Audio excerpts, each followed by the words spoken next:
Dalawang magkaibigang kusinero nagplanong magnegosyo, nagtulungan dahil ayaw na maging empleyado. At isa nga to sa pinapangarap nilang dalawa na magkaroon ng sariling kainan bilang dating head chef ng malalaking restaurant para magkaroon ng sariling oras para sa pamilya at matuunan ang pagkahilig sa pagluluto. Specialties katulad ng Kanilang tonkotsu yung mga kaibigan, ang bango. Para ako nasa Japan.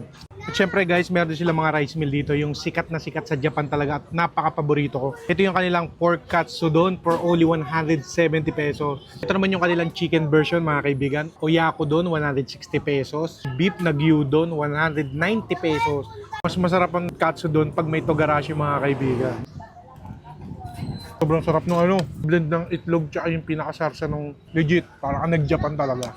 Ito naman yung kanilang baked sushi for only 250 pesos. Yung mga nauuso nung pandemic mga kaibigan. Pero hanggang ngayon meron pa rin dito. Sobrang creamy. Taste ng cheese, ang sarap. Panghalo.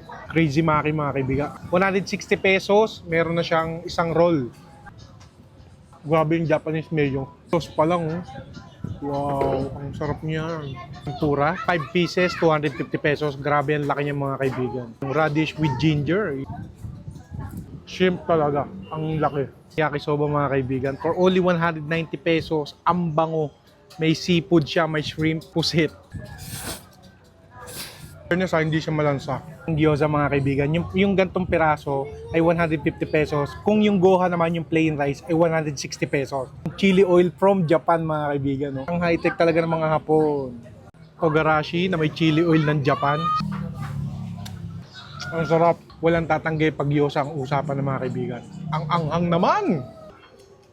Pure meat talaga mga kaibigan. Ang ganda ng kanilang gyoza. At lahat ng yan ay matitikman mo lang dito sa Katsu and Nori. Located lang sila sa loob ng Bella Vista. Nasa loob lang ng Dahab Bella Vista. Open daily from 10 a.m. hanggang 12 midnight. Pwede nyo rin sila i-search via Google Maps. Search nyo lang ang Dahab by DNG Properties. At ako nga pala si Agohoy TV. Maraming salamat sa panonood. Ciao!